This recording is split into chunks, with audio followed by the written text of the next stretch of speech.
Itulah potret desa Lubuk Beringin, Senaman Ulu dan Laman Panjang di Kecamatan Batin 3 Ulu, Kabupaten Muara Bungo, Jambi.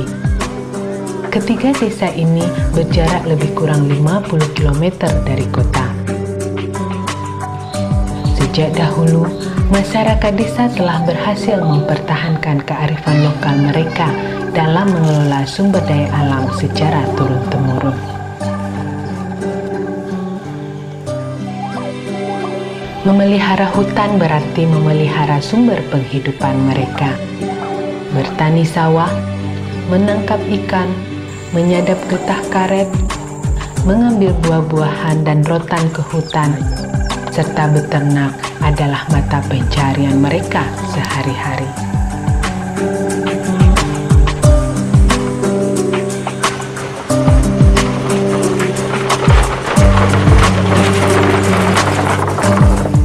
Desa-desa penyangga Taman Nasional Kerinci Seblat dan Hutan Lindung Bukit Panjang Rantau Bayur ini telah menyepakati dan menerapkan beberapa aturan yang mendukung kearifan pengelolaan hutannya, seperti aturan menjaga kawasan hutan lindung, hutan adat, dan lubuk larangan sebagai sumber daya alam desa.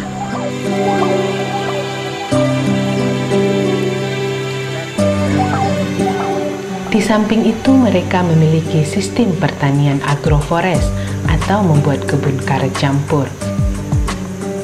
Fungsi kebun karet campur ini hampir sama dengan fungsi hutan alam, yaitu sebagai daerah tangkapan air.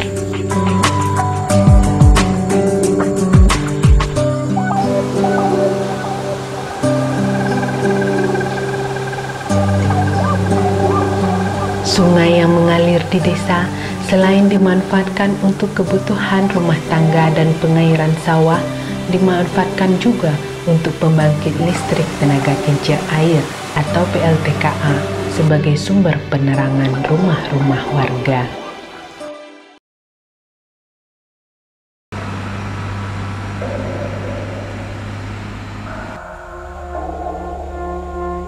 Namun tidak banyak lagi kondisi hutan terjaga di Provinsi Jambi.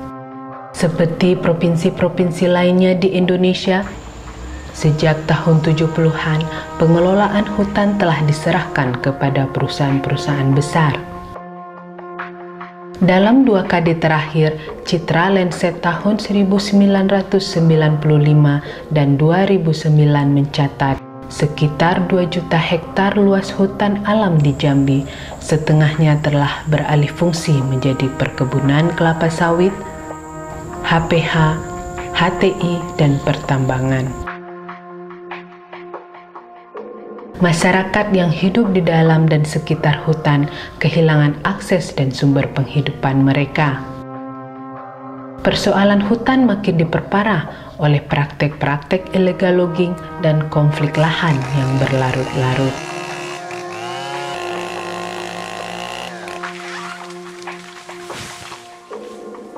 Mengingat tingginya tekanan perusahaan besar dan pentingnya keberadaan kawasan hutan untuk kehidupan masyarakat di dalam dan sekitar hutan, diperlukan berbagai upaya penyelamatan hutan yang tersisa.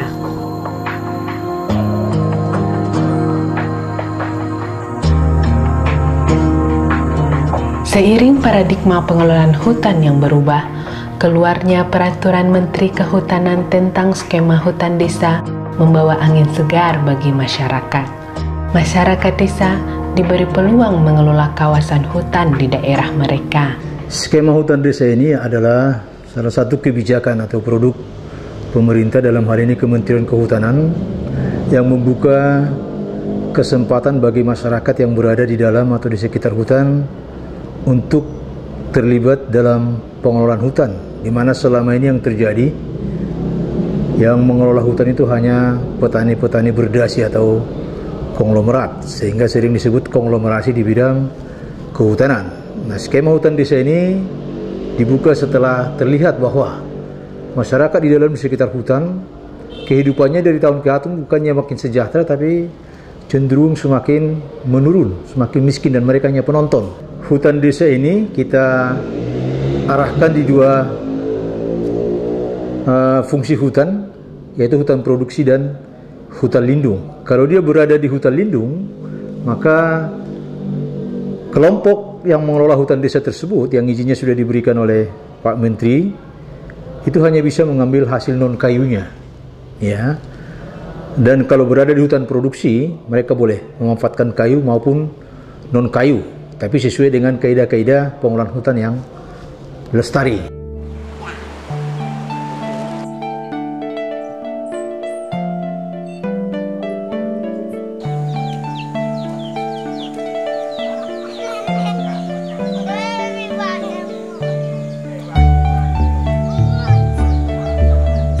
Masyarakat Desa Lubuk Beringin bersama Komunitas Konservasi Indonesia Warsi berinisiatif untuk mendapatkan pengakuan atas pengelolaan hutan berbasis masyarakat melalui skema hutan desa. Sebenarnya Lubuk Beringin jauh sebelum ada peraturan menteri ini, mereka sudah berhasil mengelola sumber daya alam desanya dengan sangat baik. Terbukti sejak tahun 1999 mereka dengan kesepakatan konservasi desanya mampu melindungi kawasan hutan tersisa di dalam wilayah desa maupun di kawasan areal hutan lindung, sehingga sangat tepat kemudian Warsi mendorong Lubuk Beringin menjadi salah satu model untuk pengelolaan dengan pendekatan hutan desa.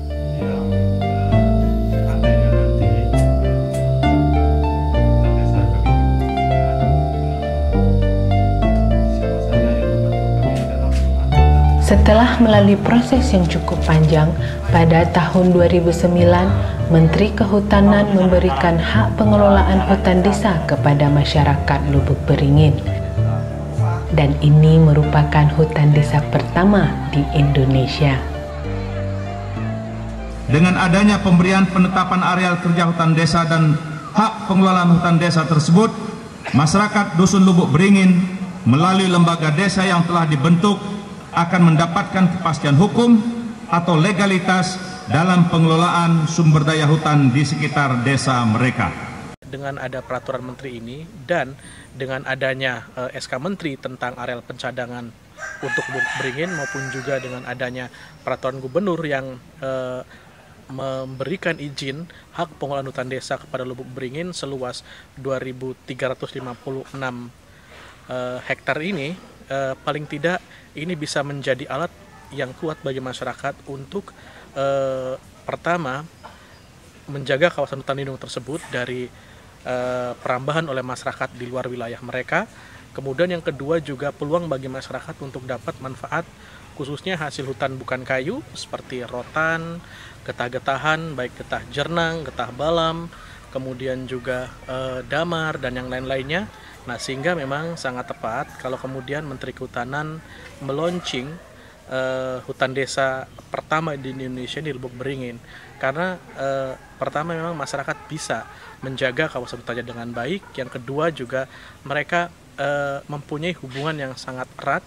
Yang ketiga, masyarakat sudah punya kelembagaan pengelolanya. Dan yang keempat, masyarakat juga secara turun-temurun dengan kearifan tradisional dan hukum adat sudah berhasil mengolah kawasan hutan ini dengan baik.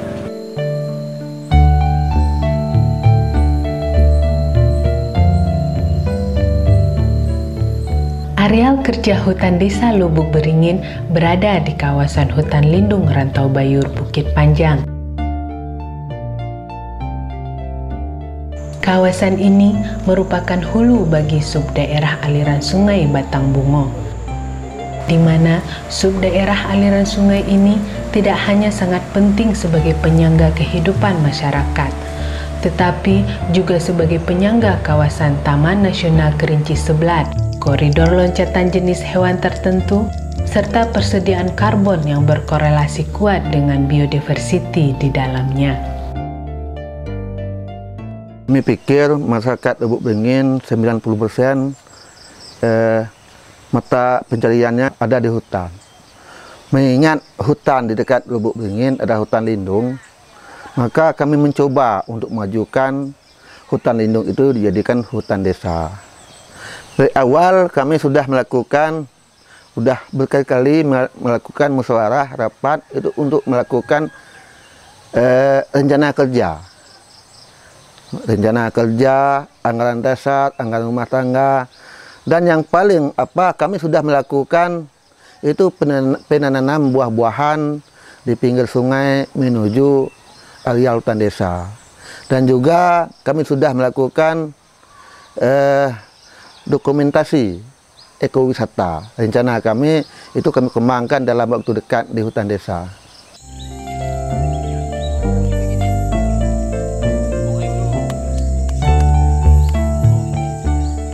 Katakanlah ilmu itu memang sangat bertambah karena kami sudah banyak menerima kunjungan. Ada yang dari masyarakat Aceh, masyarakat Riau, masyarakat Kalimantan. Itu selalu kami bertukar pengalaman. Itu selalu bertambah ilmu masyarakat Lubuk Beringin. Dari anggrek kita lihat gaharu. Ada gaharu ya? Ada gaharu. Dan lagi pula kami juga sering pelatihan studi banding sampai ke Bali. Itulah salah satu ilmu yang sangat kami miliki selama hutan desa ini.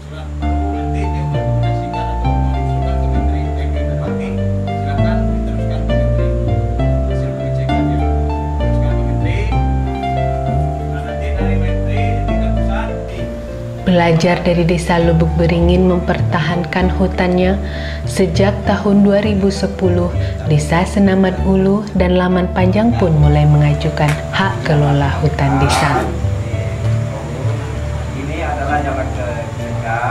Dan baru pada bulan Juli 2011 keluar SK Menteri Kehutanan tentang penetapan areal kerja hutan desa Senaman Hulu dan hutan desa Laman Panjang.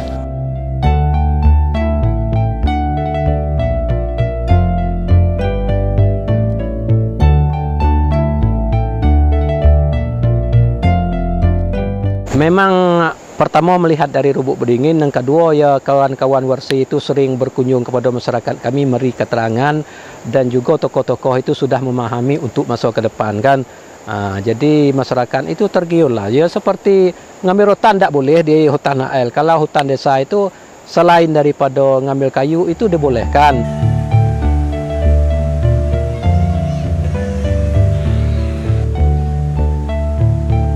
Prosesnya itu cukup panjang, itu berapa kali pertemuan di tingkat desa, itu ada lagi surat rekomendasi, terus ke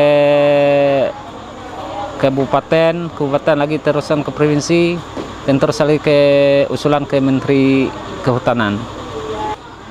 Itu kami sudah membuat 3 bulan yang lewat, itu rencana kerja yang pertama pematokan, yang kedua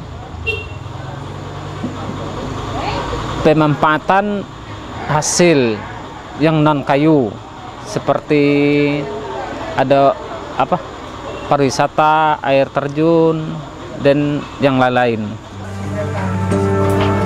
Penerapan pengelolaan hutan desa di lapangan merupakan hal yang perlu dibarengi dengan sosialisasi dan kesiapan sumber daya manusia di desa. Sosialisasi menyeluruh diperlukan agar program hutan desa tetap berjalan sesuai dengan koridor aturan perundang-undangan yang berlaku.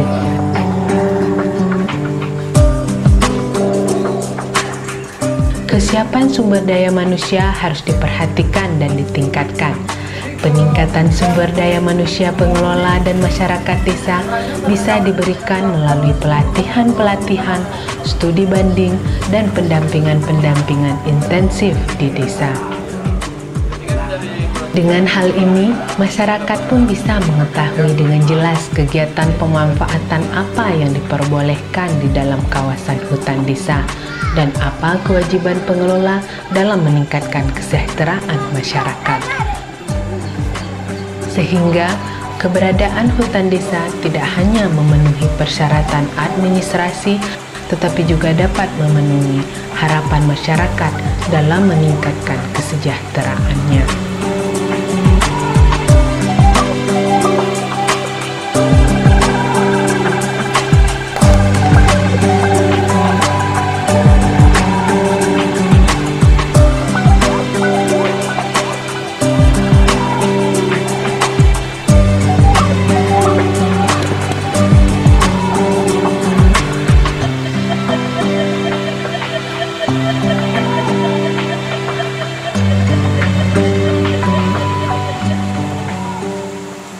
minat masyarakat terhadap hutan desa kelihatannya cukup, ya cukup. Cuman ya itu, kalau kita lihat di lapangan mereka belum tahu bagaimana mengelola ini agar memberikan dampak positif, manfaat yang nyata terhadap peningkatan kesejahteraan mereka. Disitulah PR kita sebenarnya.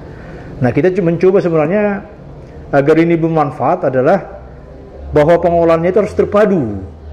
Jangan ya hanya yang membidangi kehutanan. Katakanlah kalau kita mau melakukan kegiatan agroforestry berupa silvopastur, ya kenapa dinas peternakan tidak harus masuk di sana? Atau silvofishery, kenapa tidak dinas perikanan juga ikut rembuk di sana kalau ada lubuk larangan seperti di Lubuk Beringin umpamanya? Sehingga instansi teknis terkait pemerintah boleh melakukan kegiatan di situ yang hasilnya bisa meningkatkan kesejahteraan masyarakat. Nah, himbauan sebenarnya ya mohonlah pemerintah daerah baik provinsi maupun kabupaten menjadikan program perhutanan sosial ini menjadi skala prioritas. Karena ini merupakan salah satu juga strategi untuk mengurangi konflik lahan Lentunur yang akhir ini eskalasi sosialnya sangat-sangat tinggi.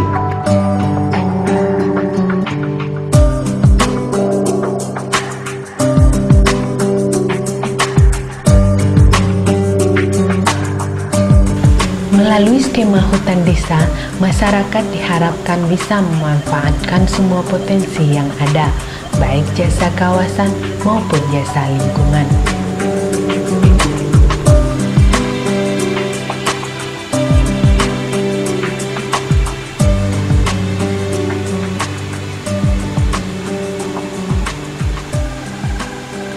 Apa hutan terjaga, sumber air lancar, tidak lagi kecil, dan PLTA hidup terus, jalan terus. Kami penerangan setiap rumah jalan terus. Yang jelas harapan kami hutan terjaga, masyarakat juga dapat manfaat dari kelestarian hutan itu sendiri.